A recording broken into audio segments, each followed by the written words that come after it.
Good evening, YouTube. Welcome to another edition of Crime Time with Dutyron, a retired New York City police detective with 20 plus years in law enforcement. And if you like all things true crime related, please hit that subscribe button, hit the notification bell so you will get all things Dutyron when I go live or upload another video. And if you like everything from a police perspective, subscribe to this channel and Police Off the Cuff and you won't go wrong. I want to say a special thank you to my Patreon supporters, my channel members, and all the moderators, replay viewers, and friendly folks that come on in and interact with all of our guests. Tonight, I have a special guest coming to us live from Civis EquuSearch in the Midwest. David Rader, he's the operations manager. He has agreed to come and join us here tonight. But before I introduce David, I want to show a little bit of piece of media that will tell you about why I have them on here. Most of you know that they're going to be coming back out to the to do the search for Summer Wells. It's going to be their second time around, and we're all excited about it because we want to bring Summer home. And these folks have the resources, have the skill set and the knowledge to do it. So I'm going to introduce him after I show you a little piece of media here to get you guys outside the country up to speed with what's going on. But before I do that, I want to just make sure everybody here hits the subscribe button and hits the notification bell so you'll get everything Dutyron when I go live or upload another video. So without further ado, let me play this piece of media so you guys can get a better understanding of what's going to happen on July 24th. That's this Saturday. From the Midwest is coming. Search for Summer Wells is expanding this weekend as a search and rescue group from the Midwest is coming back to the area to once again look for the missing 5-year-old. The company is called Equusearch Midwest. They're based out of Ohio and also Texas. News Channel 11's Ainsley Daniel spoke with the director who says he's bringing fresh eyes and people in the hopes of finding Summer. Although the area around Ben Hill Road in the Beach Creek community seems much quieter than what it did this time last month, authorities and search crews assure that people are still out looking for Summer Wells, including one group that's making another trip back this weekend. Why not keep the bus rolling, as I say, and go out a little bit further, some fresh eyes. Some fresh people. Let's get this done. David Rader is the director for Equusearch Midwest, a volunteer-based nonprofit search group out of Texas and Ohio. He reached out to the incident commander of search operations to ask if they could come back. There's some things that we would like to go over that was just kind of bothering us as far as areas being searched and maybe going out a little bit further. So I reached out to him. Captain Tim Coop is still in charge of the search efforts on the ground for Summer Wells. He wasn't available for an interview today, but told us, quote, they, along with several other teams, have been so outpouring with support and wanting to help out. I decided to have them come back and assist with some areas and search these as a combination decision by both agencies. We have their blessing. They trust us enough to do what we do.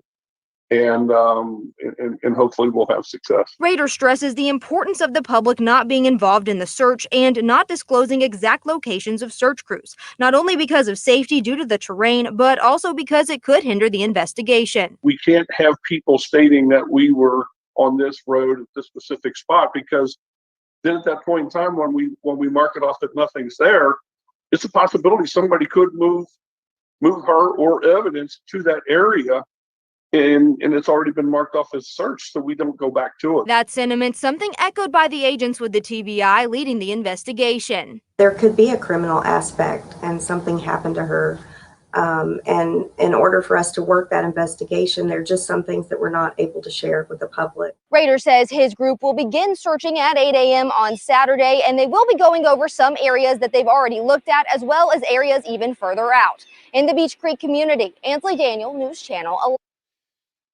So that's the bit of media that I wanted to share with you guys. I'm going to bring on our guest without further ado, David Rader, the operations director for Equusearch Midwest.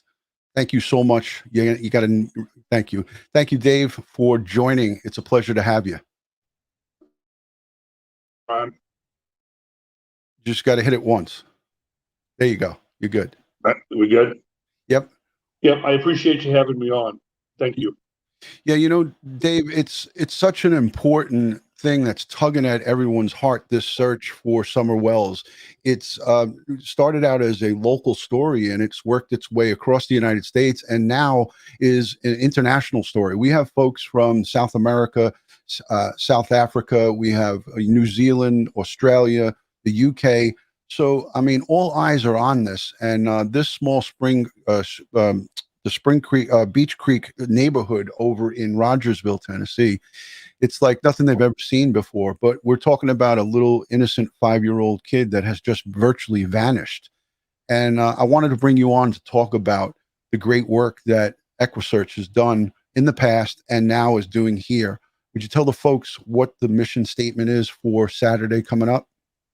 You know, it's our it's the logo that we've always stood by. Lost is not alone. So, and we stand behind that. It's just because you're lost, you're not alone. You know, I have got some great members, and we do this from the heart. And, you know, Ron, you know, here's the other thing too is that Rogersville has never seen anything like this, and what I compare it to is. This is their Kaylee Anthony.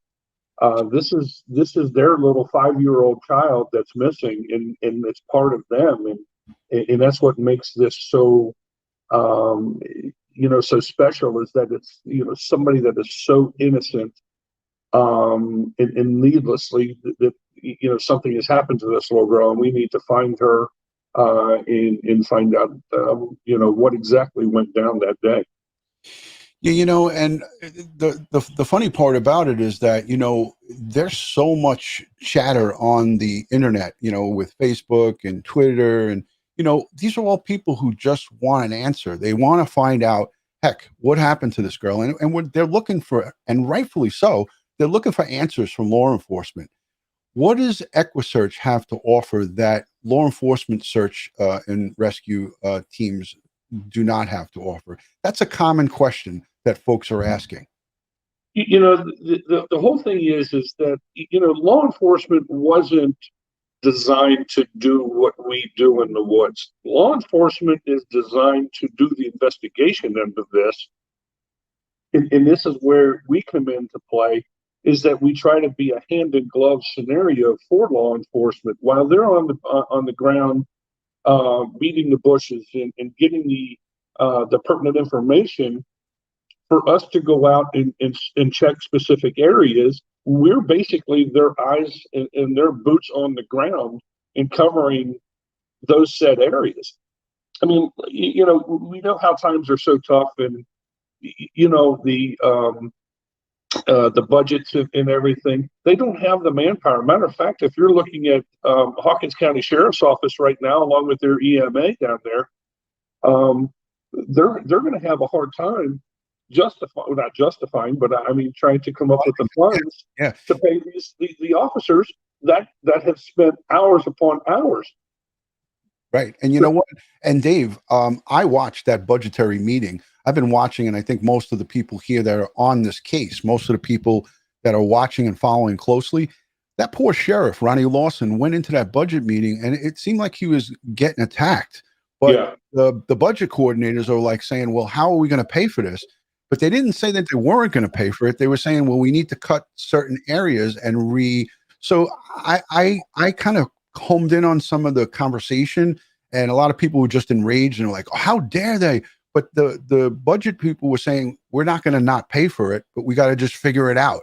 But that's the thing. That's the thing, Dave, is that they're being stretched, and they're being stretched real thin.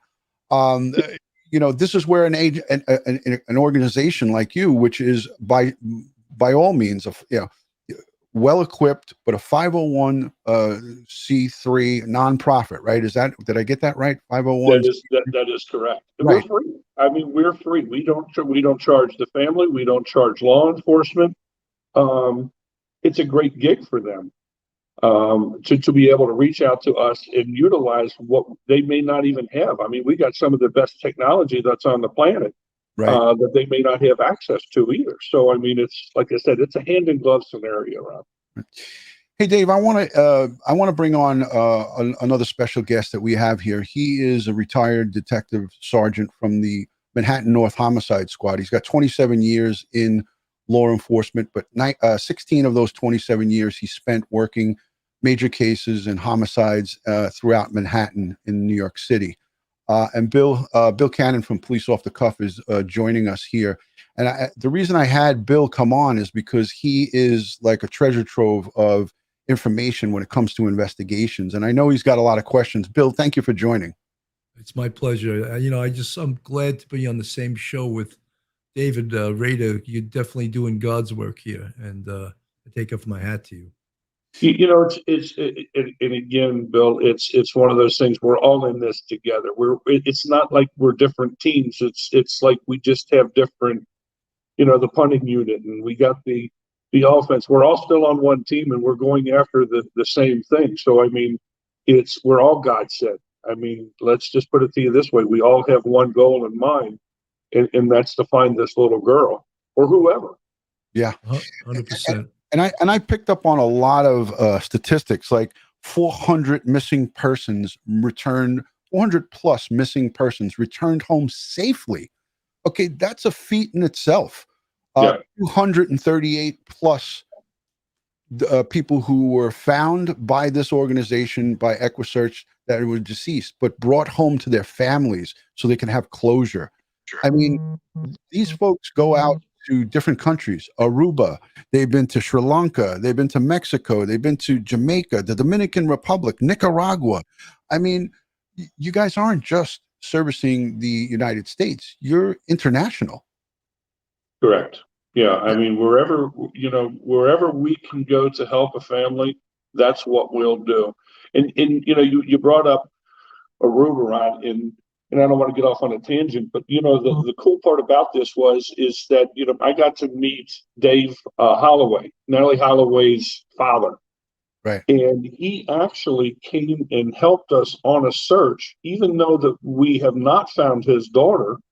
And then what was really a cool aspect of this is that how these other families kind of step in to help out other families of the missing, is that Dave's sister, which was Natalie's aunt, came and helped me find a woman down in Jonesboro, Arkansas last year.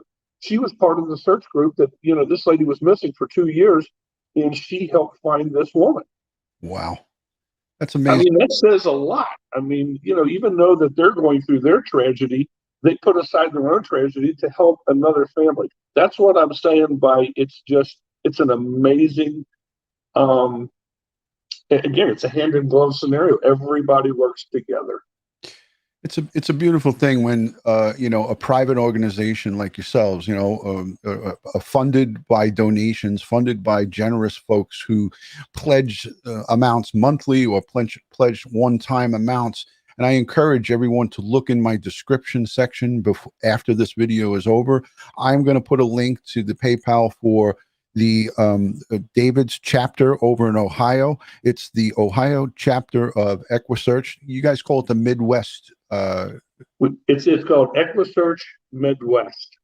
I will link that below in the description for anyone who wants to donate. It is a wonderful organization that I personally will donate myself. When I get done with this live stream, I will personally make a donation to his chapter for the great work. When you want to talk about what you did the very first time, take us back to June 15th of 2021, and after that, when you guys arrived on the scene, around what day or when was that you guys first came on the set? She went missing on that Tuesday afternoon, reported missing about 6:40 that evening. We reached out probably on that Thursday to see if there was anything that we could possibly do to assist down there. We finally did get a phone call back on that Saturday evening, probably at about 5 o'clock in the evening, wanted us to be ready to go on Sunday morning.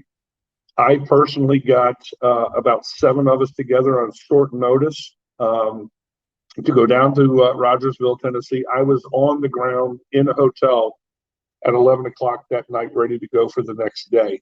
So, there was multiple agencies. Who called you, David, to come down there? Was it law enforcement or was it the family?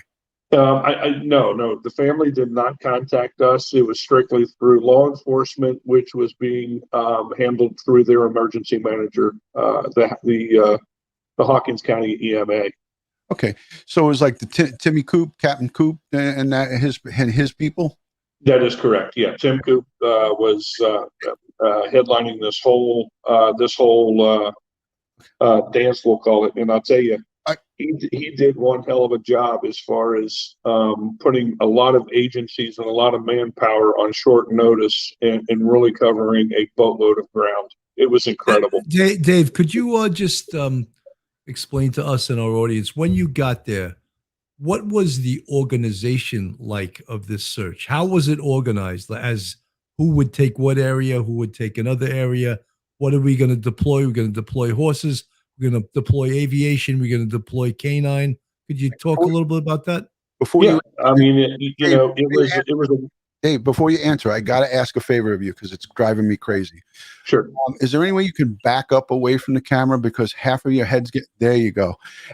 You don't have to be that far, or it's fine. You right there is good. Okay. Everybody was I didn't look at the chat, but I know that I was going to get a lot of complaints because your forehead was cut off. So now everybody can see your beautiful locks of hair. Yeah, Dave, you have such beautiful hair. They want to see it. That's right. I'm sorry, brother. I'm sorry. I don't have hair, so I could say that, but I wanted the people to see you fully, and I didn't want to have your forehead. I can't even see me. All I got on my screen is still the. You're perfect. The piece led up to it, so that's why I can't. All right. I couldn't tell how far I was. No, you're good right there, Bill. You want to lead back into that? I'm sorry. Yeah, I would just like to know when you finally got there and you had all your personnel put together, what was the organization of this search like? How was it put together? How were the personnel deployed, and how was it determined who would search what specific areas, and how would they search these specific areas? At the time they were still searching around the house, thinking that this girl walked away. So at that point in time, there was no foul play ever mentioned, or I don't think that was considered. So at that point in time, they were strategically breaking down in and around that house into grids. And then what they would do is keep all of your manpower together, so they wasn't like basically breaking you up to put with another group. So they took those groups, and depending on the qualifications and what you're used to is how they broke it down into what sector that you went to. They had aviation in the air, they had the helo, they had dog teams. I think that they had 5 or 6 different dog teams down there. So they were strategically placing the dogs ahead of the foot searchers, and then we would go in behind them as a checks and balances. And it was well organized. They would actually they would bus us in to each individual plot of land that we were going to do, and then we were in radio contact as far as if we found anything, if we found any evidence. We were all GPS tracked, and I can tell you, if I could share that with you, it's incredible on the amount of manpower that was in and around that piece of property in that mountain over the course of those 5 or 6 days that I was there. Dave, so the folks are going to ask, there's different types of dogs, bloodhounds, there's cadaver dogs. What were all manner of dogs working this scene? Yeah, they were actually using live track, and they were also using cadaver. From what I understand, they could not get a very good scent article from the house for summer because I think that everything was kind of shared. So I'm not too sure how well that played out, but they did use cadaver, and they also used live track, and not one of them took us in any one direction. So was it confirmed, Dave, that they did bring in multiple dogs into the home and outside of the home? Because there's been reports that some dogs got the scent to the end of the road of the house, and then it stopped there. Is there any truth to that statement, Dave? From what I understand, yes. That as far as the interior of the house, I have no knowledge of that working. but I did hear on several occasions that the live track took it to the end of the driveway, and that's where they lost it. And usually that means they get into a car. But again, if you look up, guys, if you look up where this house sits, and the possibility of a stranger abduction, it does not make sense at all. Only for the simple reason that you have to go. You're in a secluded area. Number one. Number two is that you have to come off of a main road to go down their road, only to go back a long driveway. Right. And again, if they're all sitting there and they're all there, the odds of that happening are, to me, are slim to none.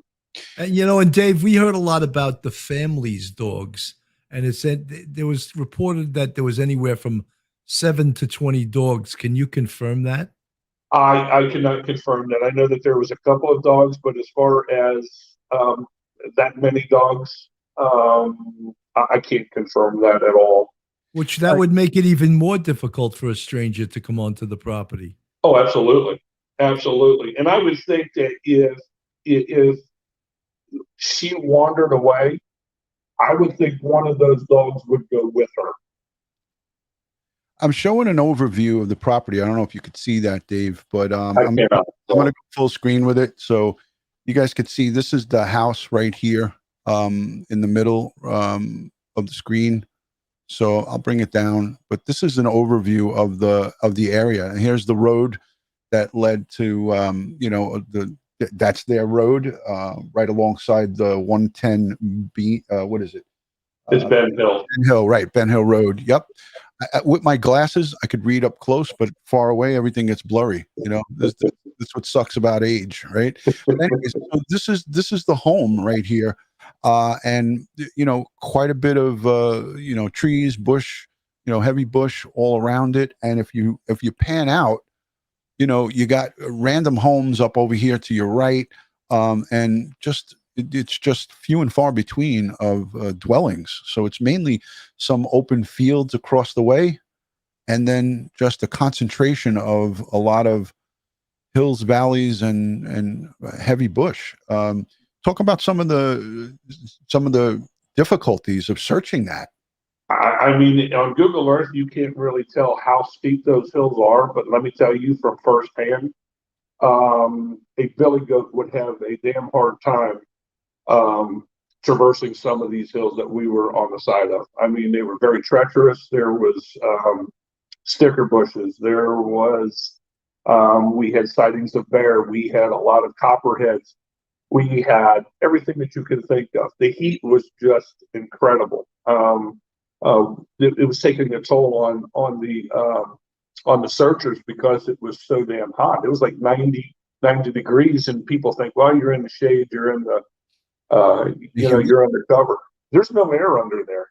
Yeah. I want to say that it's admirable for volunteers to come out. You have people coming from you guys are up in Ohio, so I would imagine that a lot of your personnel have come from your local area or the surrounding area, right? I've actually got one coming from Evansville, Indiana. Wow. I've got them coming from Kentucky, of course. I've got them coming from Tennessee, of course. I've got 2 or 3 people that are coming north of me from Dayton, Ohio.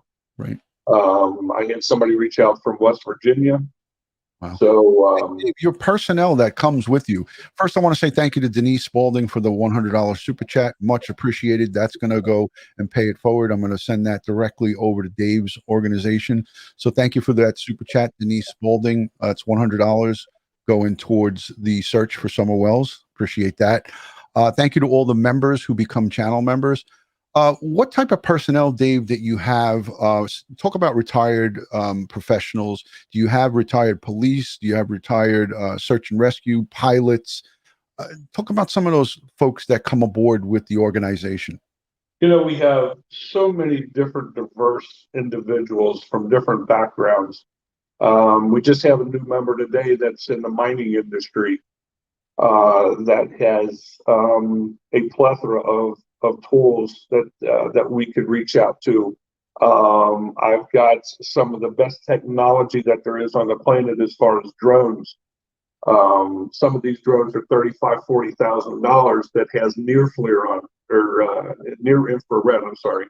Wow. And anybody that doesn't really know, this is a new technology that they have developed that they can actually tell if a piece of ground has been disturbed from a drone.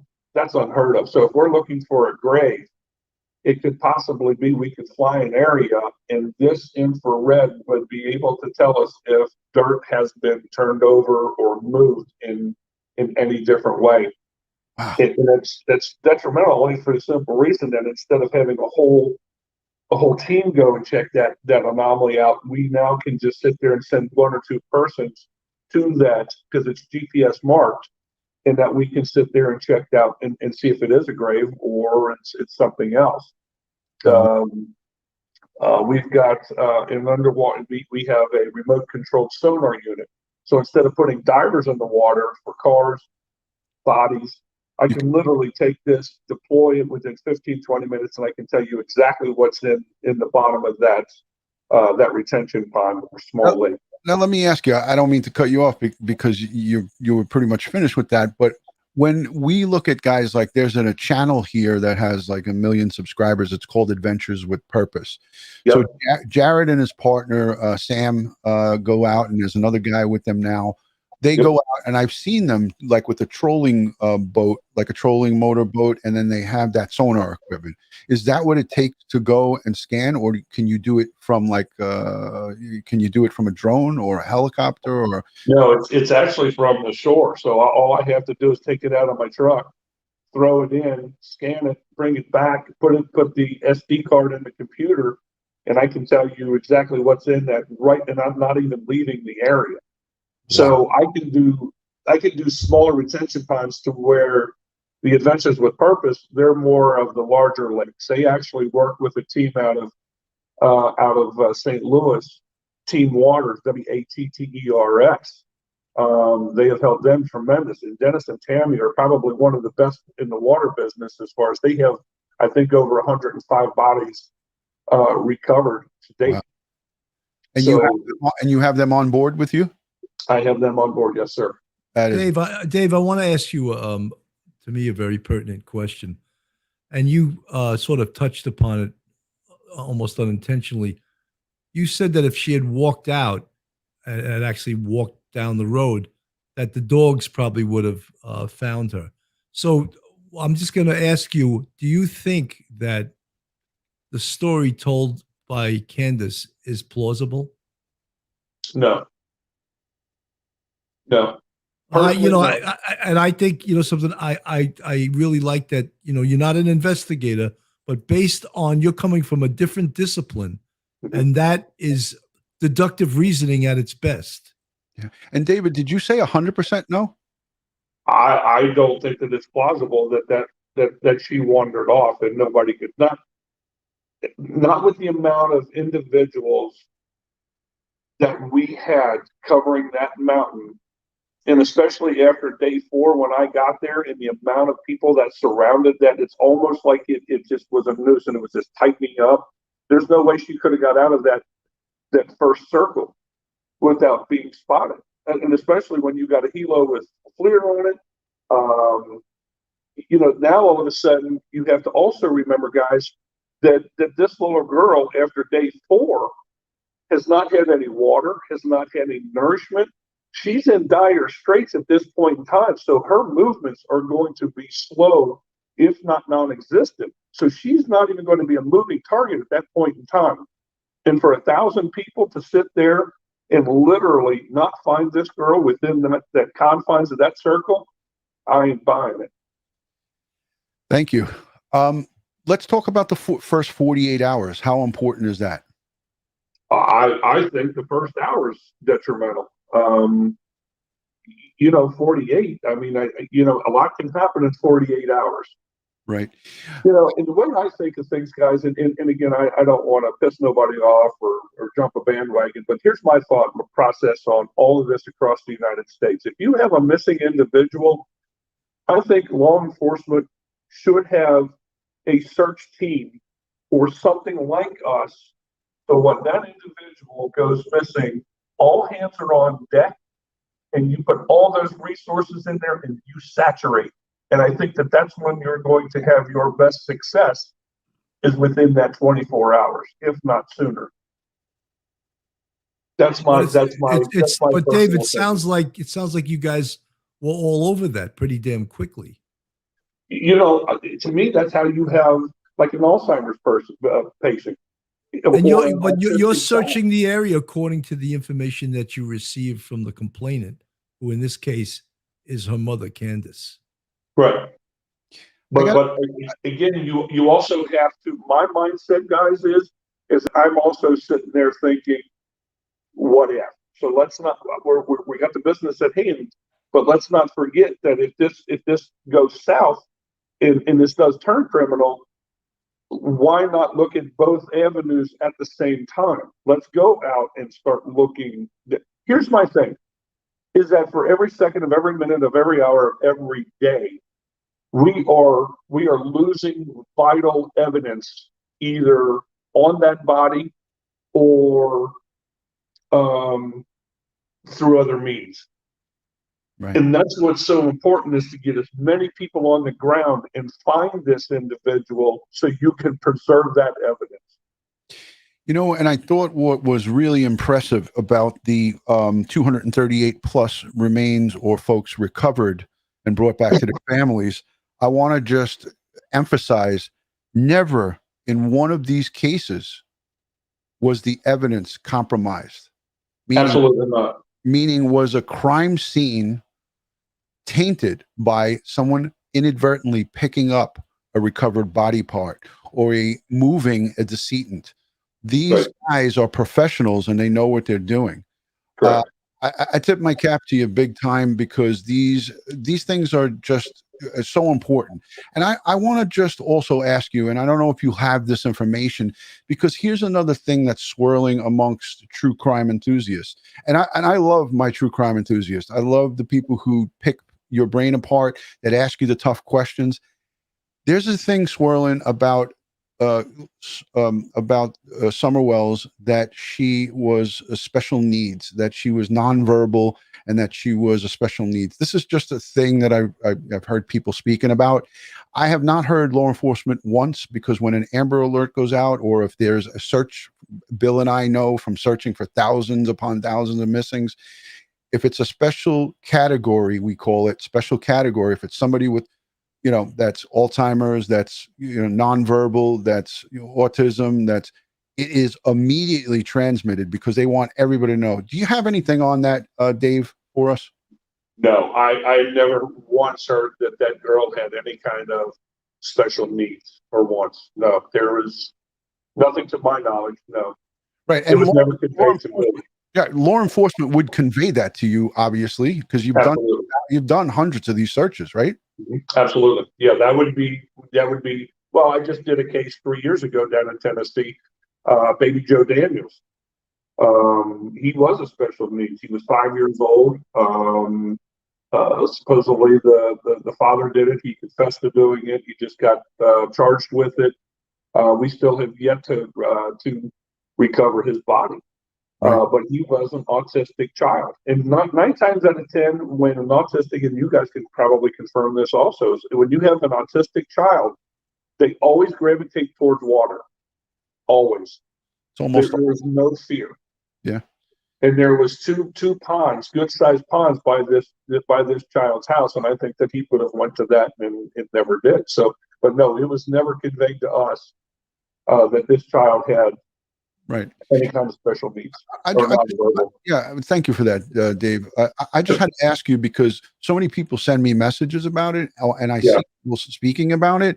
And there could be some kind of neglect that was going on. We don't know what happened inside that home, but it would be something clinical from a professional, a doctor, where it was certified that this person suffers from X, Y, and Z. Correct. Law enforcement would know that and would be transmitting that on the Amber Alert, transmitting it on the missing persons report, and transmitting it to folks like yourself, Captain Tim Coop from the rescue squad over in Hawkins County. you reached out to him. He gave you the blessing and said, hey, we want a fresh set of eyes. We want fresh people to look at. And he actually said it in his last press conference, I think June 27th. We're going to shut this thing down, but we want to get fresh eyes and fresh people in here. So I think it's a good idea. Can you talk a little bit about, I know we can't talk about location, but I want you to talk to the audience about the importance of keeping this close to the chest and not speaking about it. If somebody sees your organization, which has the markings all over the vehicles, you guys are high profile for safety reasons, just speak to my audience about the importance of what you spoke about in that news piece and keeping this investigation true. You know, and again, this is an ongoing investigation that people have to understand on social media, and again, it's very pertinent is because we really don't know at this point in time who all the players of the game are. So we don't know if it's the family. It could be an outsider, and if they're watching all the social media and they're putting up to maps and where they were here and they were there, and this individual is watching all of this. All you're doing is enabling this individual to hide something that we're so desperately trying to find. So we have to have it to where it's like, look, we know that people mean well, and they want to say, well, they've seen this over here and they've seen this over there, but refrain from doing that only for the simple reason that we don't want a potential perpetrator to get off on this. And for some are never to be found because of somebody wanting to sit there and play armchair quarterback or detective or however you want to do it. But you have to sit there and think a little bit outside of the box and refrain from, okay, we've seen them over there, but if you want to say that you've seen me in Kingsport or Rogersville, so be it. But I don't want anybody to, if they see me on a country road or a specific road or a specific piece of property, I can't have somebody telling this on social media. Unfortunately, I can't stop it, but I would think that common sense would tell people, hey, we don't want to give, if this is a killer's case, we don't want to give them the upper hand by coming back and moving this individual or some piece of pertinent evidence to a spot that where we mark it off, never to be gone back to again until somebody decides to go back and either build a house or this, that, or the other. So it's very pertinent that, we are going to be visible. We are going to be out there. All we ask is that just don't put out where we are at the time that you see us, and everything will be fine. It's an important message because we are all in this together. We want to work together as a team. And Dave, correct me if I'm wrong, you need the public to work in cognizance, like together with you. We need cooperative, everyone's got to cooperate here. And right. If we have friction going on, it's going to hurt who? Yeah, it's going to hurt Summer. Right. Summer Wells. Yeah, that's all you're hurting. You're not hurting me. You're not hurting anybody except the individual that we're looking for. So, and I'm not saying, if you want to help out, go check your property, go check your deer stands, your field cams. Right, trail cams. Those are the kind of things that you can sit there and go back and check. And if you see something that doesn't look right, then contact local authorities and let them decipher it. But don't just sit there and some of the tips that come in are just, anything could be pertinent. I mean, nothing should be taken off, but I mean, realistically, think about it before, does this make sense before I call it in? Right. Yeah, I reached out to Tim Coop and I sent him a message. I told him I was going to interview you tonight and I gave him the invite, but I know he is too busy with this stuff. I didn't expect him to come, but I just wanted to give him the opportunity because I thought with both of you here, it might have increased the message. But just hearing you say it is enough because you're so well respected. The organization, the search and rescue operation that you guys conduct is top notch, and the numbers don't lie. You guys have brought so much closure to so many families, and like you said, you brought families together that are now working together with you. Absolutely. Yeah, families of victims are now working with you because they see the excellent work that you've done. Bill, I know you're chomping at the bit. You got anything to put in here? I don't know. Has, everyone has heard about this red Toyota pickup truck that allegedly was seen in the area around June 15th. Is there any further information on that, or can you verify that it's still being looked at, or has it been eliminated? What's the investigative talk with that? From what I understand, they're still looking for that red Toyota. And it was reported, alleged by a neighbor locally in that local area, like one of the surrounding neighbors. They didn't specify who, and I would imagine that they want to keep that close because they don't want that person being harassed or people going to him and asking him questions, him or her. But whatever the case may be, it has to be for a good reason, and we have to respect it and just sit back and say, hey, if you see something like this, call it into the 1-800 TBI-FIND tip line. And I will link that also down in the description. And I'm going to link the Civis Bank for donations for the reward money. We have donated $500 from the Dutyron Crime Time channel to that reward early on. And I had the college student who, 19 years old, sophomore in college in East Tennessee, he put up $2,000 of his own dollars. I had him here on the show. It's just a way of showing, humanity coming together and putting our resources together to find a common goal, and that's find Summer Wells. Tim Miller, the founder of EquuSearch. I just want to talk a little bit about him. I know he had a health scare. I want a lot of the folks here have been asking questions about him. Is he okay? I spoke to his office today, and they said he's on the mend and he's recovered. He's a tough cookie. Can you give the audience a little bit about the founder? This young man. I'll call him a young man. He's got the vigor more than what I have. So talk a little bit about him. I met Tim Miller back in, and I didn't look to get into this, but just a little bit about how I got into this was I was on vacation down in Florida when Kaylee Anthony went missing. And, I went to the house just as a busybody just to see what it was all about.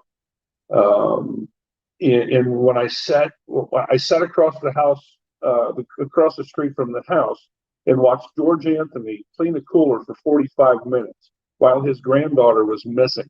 Not a hair out of place, white T-shirts that was not a wrinkle in it, pair of cargo shorts. And I'm sitting there thinking, how in the hell can a guy that's missing his granddaughter, I would be disheveled and I would be beating the woods down. Right. And it just kind of set me off a little bit. And when I went back to the hotel room that night and I watched Nancy Grace, and Tim Miller was on there, and he just captivated me with his story about his own daughter. And the next morning, I said, you know what, I got to do something to help bring Kelly home. And I contacted Tim's office. I said, hey, what can I do? I flew down there on my own dime the following week. I met with Tim. I met people from all over the damn country. And so my story began. And with Tim Miller, it started with his daughter. She was part of the Texas killing fields, and the man has a story, but yet he knew that he didn't want to be like, nobody helped him, and he didn't want another family to be like him and never be helped. So that's why he started this organization back in 2012. So this was 2008, 2012. I met with Tim, and he says, I can't keep flying all over the country. I'm going to need somebody to kind of take a little bit of this off of me.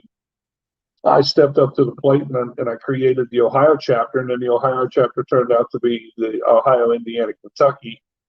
And now I've been in 18 different states. I've been on probably 10 to 12 high-profile cases. And I don't know how the hell my geography book must have been way off back when I went to school, because I don't know how the hell Alabama, Mississippi, and Arkansas fits into the Midwest. Still can't figure that out. I'm part of that also. So I've got basically everything east of the Mississippi. Sorry, gentlemen. I know the stream kept going, but I lost my Wi-Fi. Something happened. There was a power surge at my house. So I'm glad that you guys are still on. So I'm back. All right. I thought you went out. I thought you went out for a pizza or something. Everything just shut off and restarted. So I lost my Wi-Fi, which is amazing because you guys were still going. So thank you for taking over, Bill. I was just listening. He was still talking. Oh, okay. Shoot. Thank you, Dave. I'm sorry if I cut. But getting back to Tim, the man, he always wants to get out, but then the phone rings. He has a special gift for doing what he's doing. And nothing really gets the man down. Now he has had some health issues. He'll go down for a little bit, but he comes back twice as strong. So the man is an icon in himself, and I look up to. Matter of fact, my on my back, I believe in Tim Miller so much that I tattooed "Lost is not alone" with his daughter's name on my back. So that's what that man means to me. Well, you know what? I'm so glad that I brought it up. I have it here on my notepad to cover all of these grounds. And he went through such a health scare recently, and everybody was so worried about him. I had to talk about this, and I'm so glad that he's on the mend. Let me quickly say thank you to all the super chatters. Natman, there was another $100 super chat that came in. So many of you folks have been sending in super chats, and I'm going to be paying this all forward. Every super chat that's come in tonight is going to go directly to Dave and his organization. They're going to be working hard this weekend. How many days will you be there, or is that classified information? No, I'm going to leave Thursday. After work, I want to get on the ground on Friday and really do some heavy recon, get my mapping all together. So on Saturday morning, I'm ready to rock and roll, and I don't waste any daylight.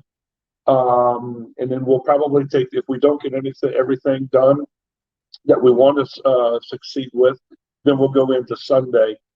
We're all volunteers. I mean, we all have families, we all have jobs. We don't get paid for this. And these people sacrifice their weekends for me and for this and for whatever family that we're looking for. And God love them. I mean, their heart is in the right spot. And thank God that there's more good in this world than there is evil, guys. I'm a firm believer. I've seen it. You've got people that come from miles and states away to help somebody that they know nothing about or nobody knows. Yeah. So that shows you the kind of individuals and I'm going to say something too to back up what Dave is talking about here.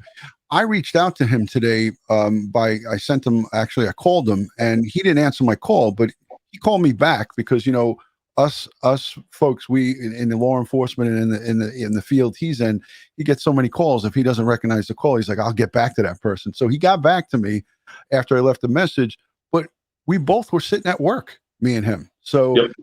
Here we are at nighttime. He's given us some of his time, and I got to say a special thank you to you for coming aboard here and coming on to the Crime Time with Dutyron family and giving all of the viewers, there's over 2,200 here watching in the chat, a look into what EquuSearch has to offer to families. And I want to say this is I covered a case, and I'm still covering right now, two little boys from California City, Orrin and Orson West. They went missing on December 21st of 2020. I'm sure that you know the name, you've heard of it. Those boys, again, vanished without a trace. They said outside of their backyard, outside of the Mojave Desert.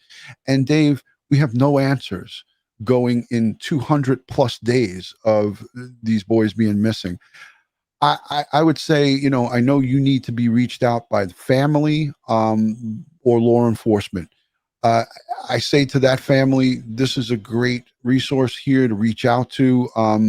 Do you have anything for them out there in California City and Bakersfield for Orrin and Orson West? Any advice, anything that they can do to get maybe some attention on these boys for search?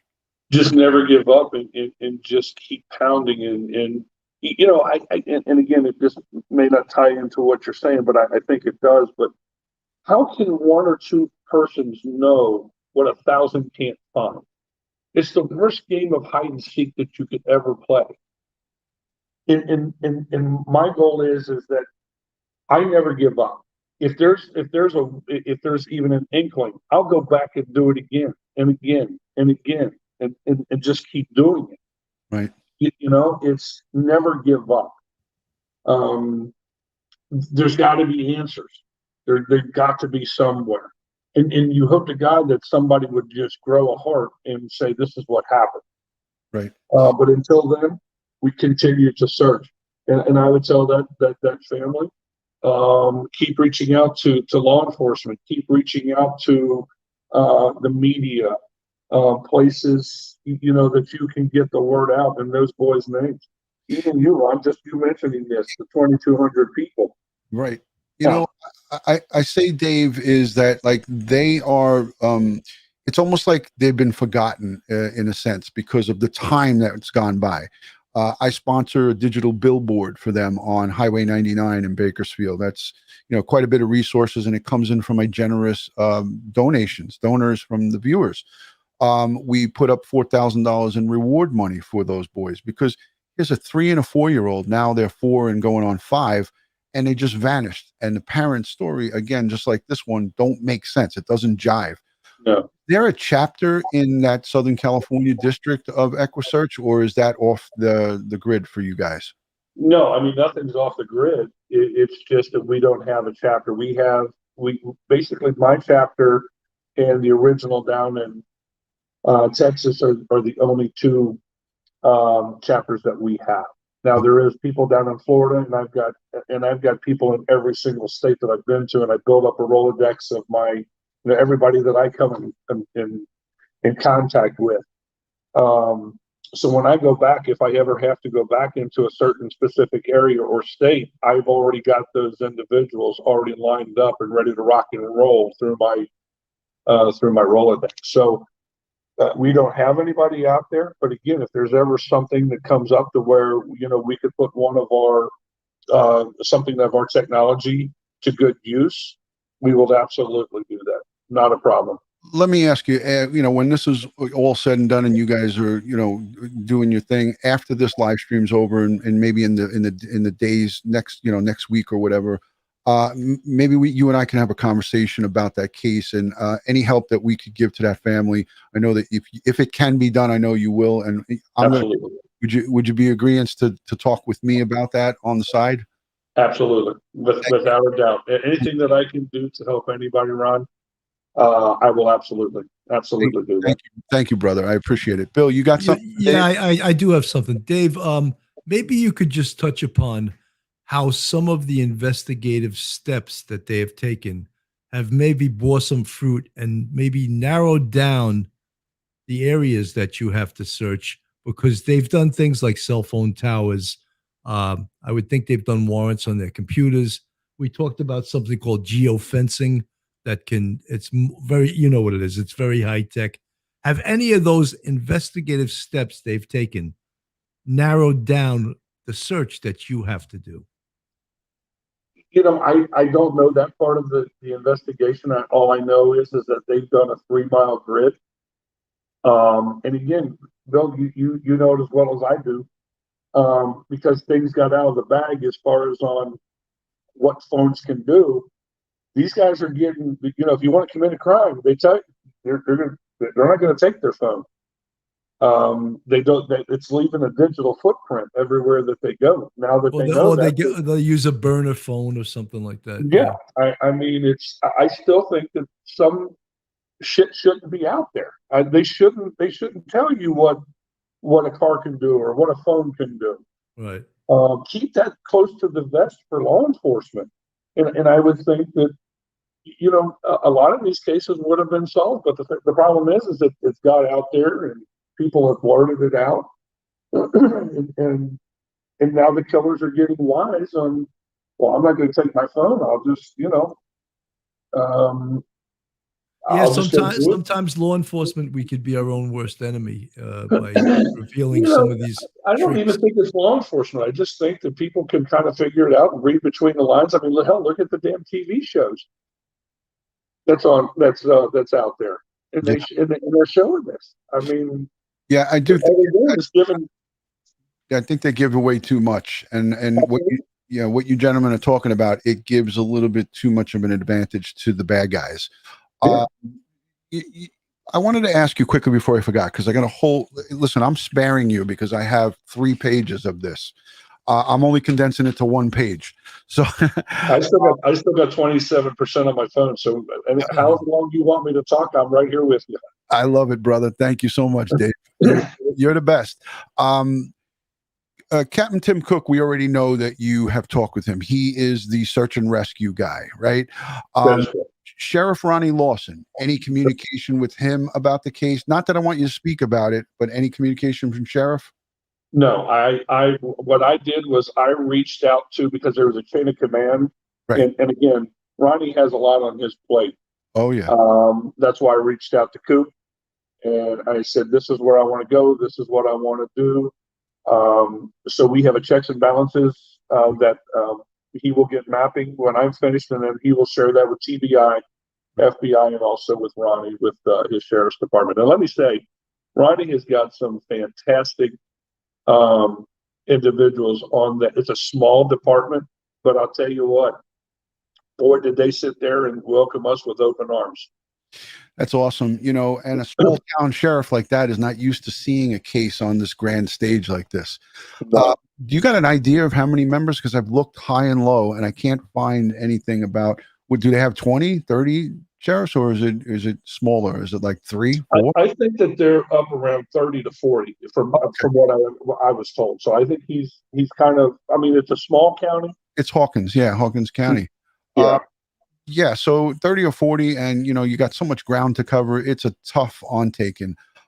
Anything from Leslie Earhart from the TBI, or the lead detective that we saw in that piece? Like I'm talking about from when you guys were there the first time. Anything from them? No. Again, we had again, my main contact was through Coop and EMA.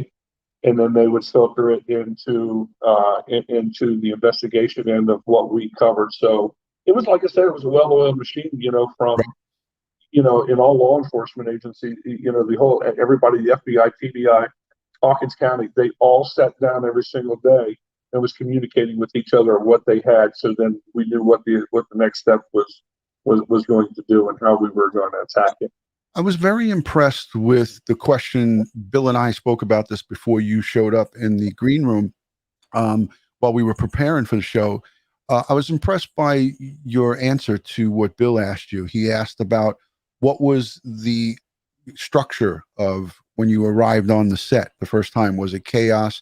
And I was very happy to hear that it was organized and things were put together, and they were outside of the church, and they had the whole property there. I'm assuming you guys were over there, right, for debriefing and things of that nature, no? Yeah, we were. That was our command center. That was the heartbeat of what we were doing. That was what we worked out of. It was small, but it accommodated everything that we could ever ask for. The whole county down there, the cell phone service was horrible. Wow. We had very little communication. Matter of fact, I didn't even have some parts of going to the command center. I didn't even have satellite radio. That's how remote we were. They actually brought in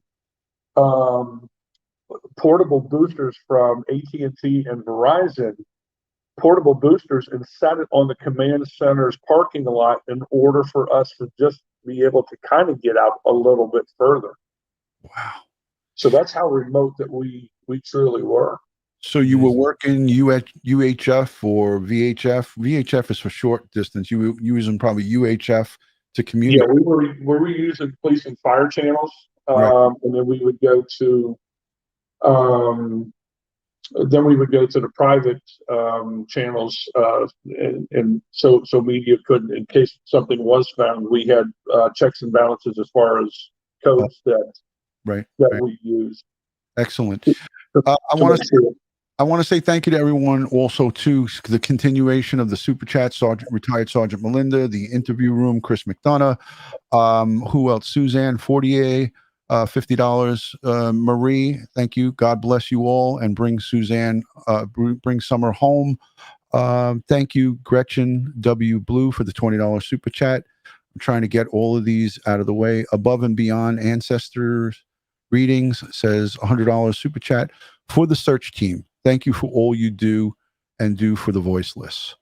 Amen to that. SCS, it's the letter S and then SEE sends in $24.99. Thank you so much for that generous donation.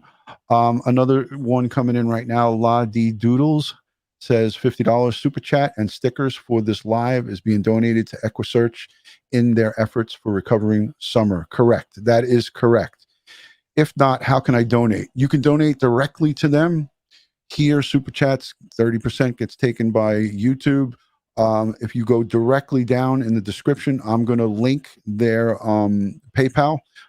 Can I get that off your Facebook, Dave, or is it on your? Yeah, we're under the Equusearch Midwest. That's our Facebook and also our website. And the PayPal link will be in there, right? That is correct. Okay, folks, I will link that here down below in the description, the direct official PayPal for David's organization. I encourage you all to go over there. I'm going to be putting up a big donation tonight. I got to do some calculations, but whatever it is, I'm going to throw in an extra $250 from my pocket as well to the EquuSearch folks. And will you please, I know the cell service is bad. Will you give me some updates on, what you got after the weekend's over, like say Monday, Tuesday, when you return? Will you come back and give us an update?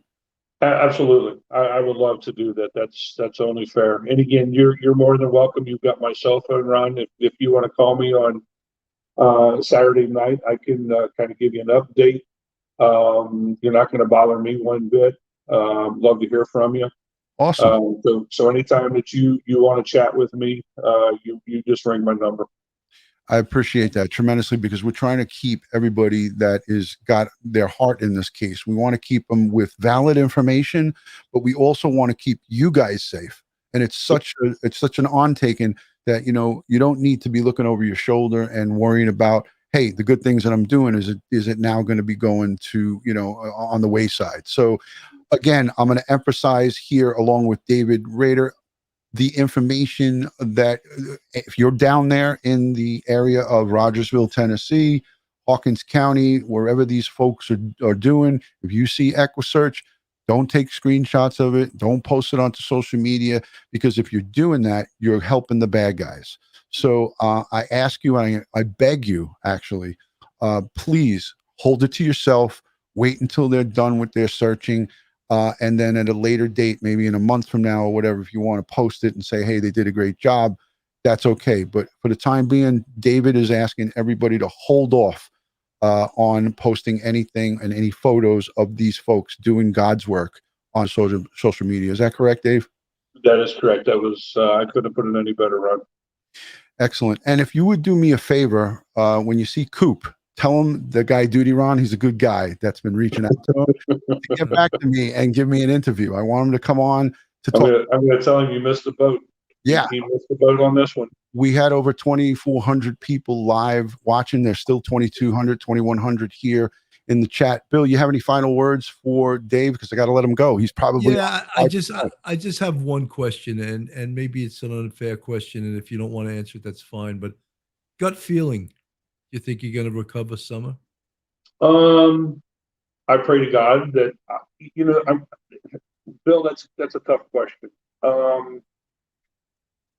If she's out there, I want to find her, and I want to do everything I possibly can.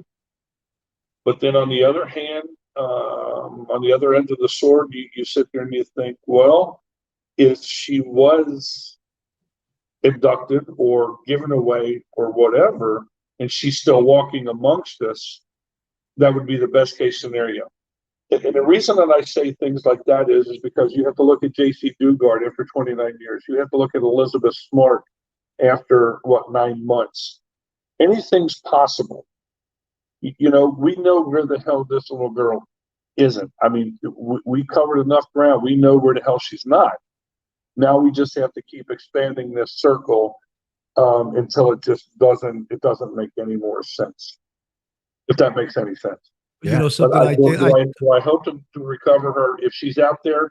Yes, because I want to give it back. I want to give her back to the family. Well, David, you know something. Back.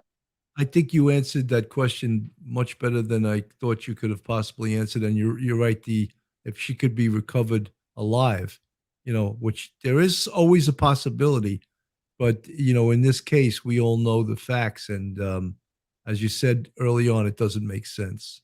No. I think that there's one or two people know exactly what happened that day and what they did with her. And I hope to God that, you know, again, that they would come forward. If they come forward and tell the truth. Yeah.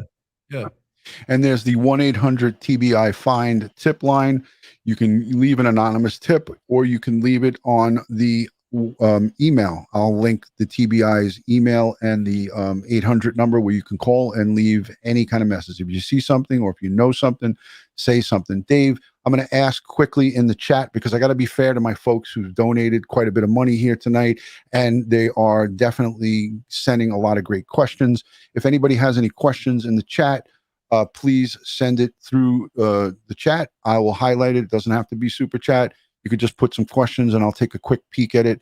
Bill, if you want to maybe throw another question or two, if you have it at him, I know you don't have him in the box. This isn't an interview. Yeah. You're not interviewing and interrogating this guy. Look, I'm always big. I'm always big with instinct. And I know, Dave, you've done hundreds of these searches. So that's why I believe that your instinct is excellent. And to me, what you tell me instinctively, I will take as almost, you know, as God's word, you know, because I believe in instinct, you know. And someone just asked on the chat, and I think you said it before, that the dogs lost the scent at the end of the driveway. Isn't that correct? That is correct. Okay, that answers that question. So again, that you could take that two ways. Is it when she originally left to go to the swimming hole? Is that why that dog? Here's my thing: is did she ever make it back home? So I said the same thing. So we know for a fact that she was alive somewhere between 2 and 2:30, according to the friend, because that's what time that this 15-year-old was dropped off. So we're going off of that she was at 2:30. She was still seen, and she was physically seen. So if there was nothing between that 2:30 mark and that 6:40 mark, did she even make it back home? To say that, you know, that she walked away, or did something catastrophic happen after they dropped off this 15-year-old on the way to the house? So those are the kind of things that I'm looking at. You know something, I said the same exact thing. I said I had doubts that she ever made it back to the house. Yeah, me too. Maybe between point A and point B. I mean, what's your guys' feeling, Bill and Ron? I mean, you guys have done the investigation end of this side. Am I wrong on thinking some of the things that I'm thinking? No, I think you're 100% correct. And one of my biggest questions was, what was the result of the interview of the three boys, of the brothers? Because they allegedly saw her walk down the stairs. So we don't know that. Were they coerced? Yes, that too. I would imagine, coming from where they're coming from, they're probably terrified of their parents. Absolutely. I mean, look at the background of what they have. You know, that's, you know, they put on this persona on, and again, I'm not saying that they're guilty or not guilty, but you have to call it the way you see it. Right. And you're around this a lot. I mean, listen, this is part of what you do, right? So it's part of what EquuSearch does. You're around victims and their families. You're around the families trying to find their loved ones. So you see this kind of almost as much as the police do, if not more, because you're working, you know, searching. So you're in communication sometimes with these folks. Right. A good question came in from the interview room. Chris McDonough, he's a retired homicide detective from California, down by in San Diego. He says, what were the parents doing while the search was going on, if you know? That's for you, Dave. To be honest with you, I really don't know what they were doing. But what struck me funny is that the following Monday after, for one, when I did see them, there was no emotions. That's number one. Number two is that the father went back to work on Monday. Now, Right. who in the hell goes back to work when your 5-year-old daughter's missing? I got crucified for saying that because I said it too. I said, Crucify me away, but I want somebody to sit there and tell Right. me, if you have a 5-year-old kid and it's missing, could you physically go back to work? No, I'd be with a bullhorn standing on top of the tallest structure, whether it's a mountaintop or up in a tree somewhere, calling a name out. And Absolutely. I would be handing flyers out. But that's me, and that's you, that's Bill. No two act the same. But at the same time, when you have a 5-year-old, your flesh and blood that's not accounted for, I can't see, he made a statement on the media. Oh, well, we got to get back to normal. We got to, to get our minds off of it. No, you're breathing, living, and every waking moment should be focused on this girl. I'm finding your daughter, period. Yeah. Yep. Retired Sergeant Melinda sent in $100 super chat, maybe twice. I might have missed one. And we covered this already, but I'm going to bring it back up. She said, my super chat didn't come up with the question. Dave, how is Tim Miller? We just spoke about it. Tim is recovering at home. I had my internet issue where my Wi-Fi got banged off. My whole internet got banged off. It was a surge. And these guys were talking. So I didn't hear exactly what he said, but I know I talked to Angelina today over from his office. Am I getting her name right? Yeah, Angelina. Yeah. And she told me that he is a ball of fire, essentially. I think he's still, out of the 9 lives, I think he's only used 6. So that's a great one. Thank you, Sergeant Melinda, for putting that in. Let's see quickly. I don't care what anyone said. I would be in the woods. Okay, this is coming in from TJ Coffee 00600. 0600. I like that. She's a military girl. I don't care what anyone said. I would be in the woods, on the street, everywhere I could think of until my baby was found. That's coming from a woman, TJ Coffee 0600. So she takes her coffee at 0600 in the morning, guys. Thank you for that question. Here's another one, and we're going to wrap it up. Donald went back to work. Did he know Summer was coming home, David? Did he know Summer wasn't coming home, David? So that's a question to you. That's, you don't have the answer, but. Well, I mean, I can't. I'm not in Donald's head, but again, I go back to common sense. Is that until I put eyes and I can hug and touch and squeeze and talk to my daughter, I'm not going back to work or doing nothing less than what I'm doing to sit there and bring this child home. Yeah, I think everybody concurs with what we're saying here. I'm trying to pick out some new questions because some of them are redundant. Okay, no. All right, I think we've done enough. I held you here an hour and 12 minutes, and your phone's probably ready to go. We'll still have got 21%. So how much? I still got 20%. So we're good. All right, so then I won't wrap. You want to burn? I mean, unless you're tired of me and looking at my other phone. I love you, brother, in the most manly way. I love you. I love what you're doing. I appreciate that. I'm telling you, listen, Bill and I served 20 plus years in the NYPD. We were at 9/11 when those buildings crumbled, when we were attacked by terrorists. We served and protected, and we're continuing to serve in our retirement. So. And I'll tell you what, Ron, from my heart and from this organization, we do appreciate you and Bill. And, on the back of my car, back of my truck, I have the thin blue line. I'll stand behind you guys 110% any day, anytime. I think you guys get a shit end of the stick. I don't understand why people put law enforcement down and give you so much grief when they really don't know the inner workings. And that's what pisses me off the most, is when these people say, well, they're not doing anything. Just because you're not in front of the camera and just because you're not on social media that means that they are doing something that is trying to solve that problem and solve that case. So just because you don't see it doesn't mean that they're not doing anything. I've seen it firsthand. I can tell you from an outsider looking in, every single damn investigator that I have been around in 18 different states, from everybody except the damn Secret Service I've worked with, they do care. They do their job. It's just that it's behind the scenes. If they didn't do anything, shit wouldn't get done. It does get done. Bingo. Period. Yeah. Thank you for that. I really do appreciate the support. I mean, you know, watching and seeing folks with the blue line stickers on the back of their vehicles, that brings a little fuzziness to my heart. But hearing it from people is just a whole nother thing, you know. And, you know, we're in this cancel culture right now with defunding the police and all this craziness. We need the police. We need folks like yourself who support the police.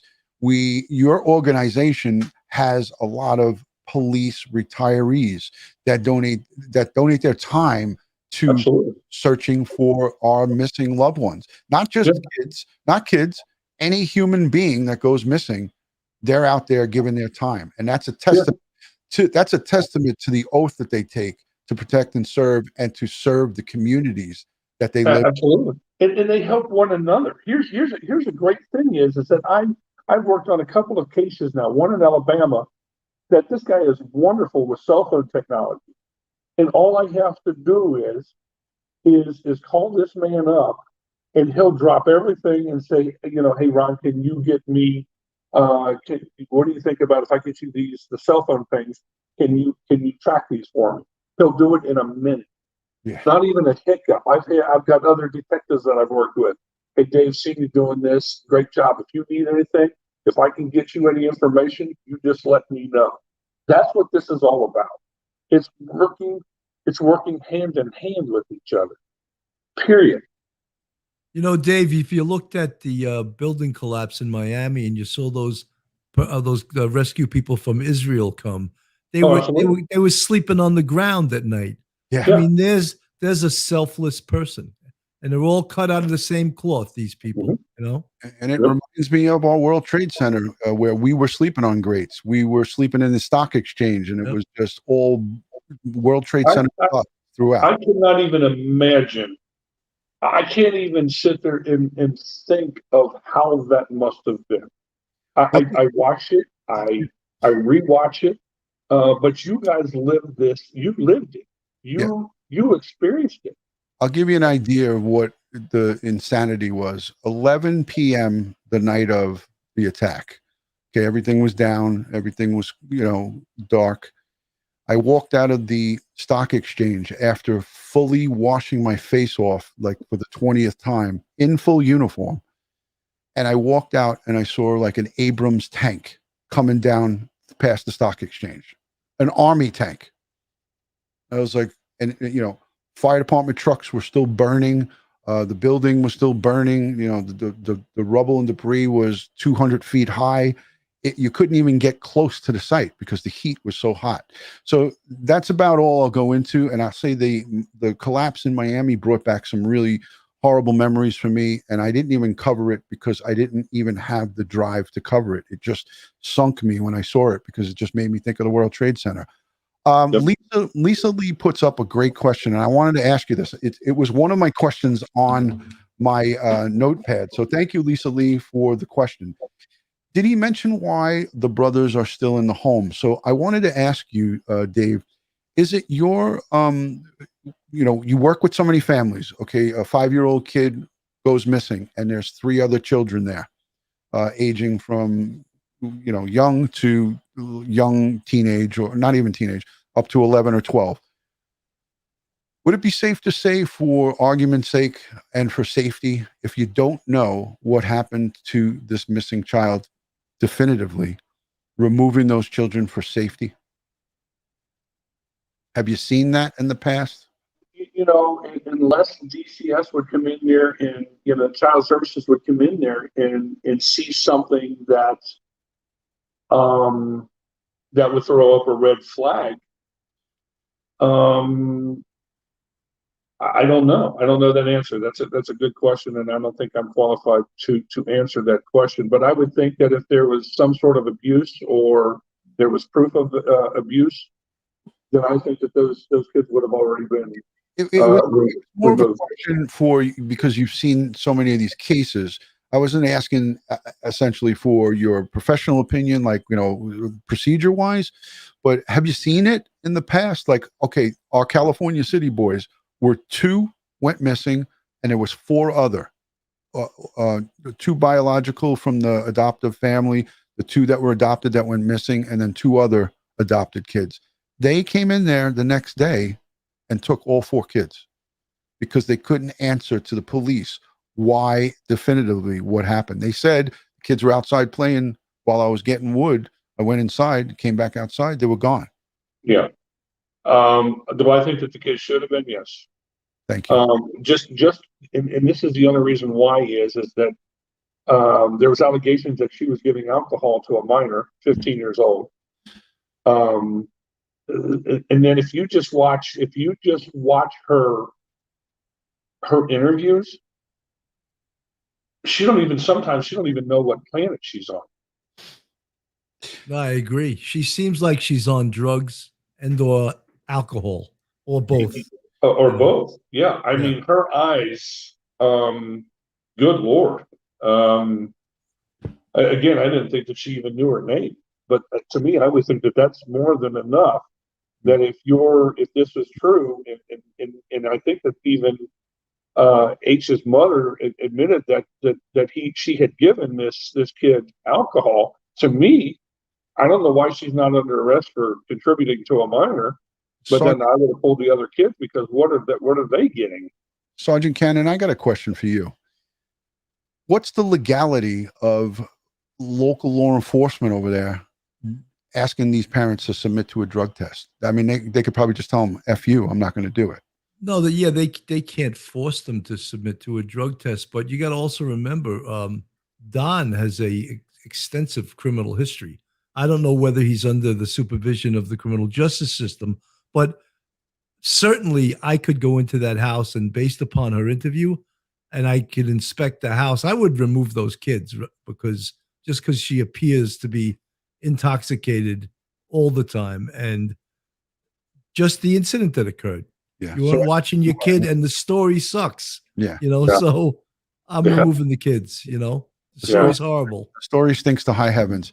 But let me focus back in on what's most important here, because we didn't call Dave in to go over this case. And I thank you for touching on that, because lots of people want to hear other people's opinion other than law enforcement. So we do give that perspective, but it's always great to have a guy like yourself come on. And I thank you for that. But let me focus on, prayer emojis in the chat. If you guys could put some prayers up for David and his crew that are going down on Saturday into Rogersville and Hawkins County and in the general vicinity. Let's send them positive vibes, strength, and prayers for safety, first and foremost, and bringing Summer home and finding Summer Wells. That's the mission. That's what they're going down there for. And like he said, we have one thing in our focus, in our view, and that is finding Summer Wells and finding where she is. So on behalf of Crime Time with Dutyron and Bill Cannon from Police Off the Cuff, Dave, I'm sending you strength and positive vibes. And if there's, you're going to get a call from me or a text on Saturday night. You can guarantee that. I will be waiting with bated breath. Sure. Thank you. Hey, Dutyron, can you send him a pizza? I'll send him whatever I can. I don't know what to get out in the middle. I don't think. Do they deliver in Tennessee? Is there Uber Eats out there? I sent him a freaking Uber Eats, big lot. But no, seriously, thank you so much for coming, and I'm looking forward to a follow-up. And maybe if you don't even need internet. If you can get cell service, I'll just have you on audio, and you can just give us maybe a recap. Yeah, that's fine.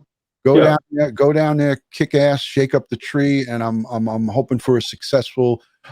You call them missions? What do you call these things? I just we just call it. Let's just go find them. Let's go get Summer. To go find. Hoorah! Excellent. Yeah. Thank you again from New York City. Dave is in Ohio and Bill is up in the sticks and between your cheeksville, upstate New York. Thank you for joining. God bless the world. God bless the United States of America. And God bless each and every one of us here in the chat. All victims of crime and their families across the globe, we send prayers and positive vibes. Good night from New York, and thank you.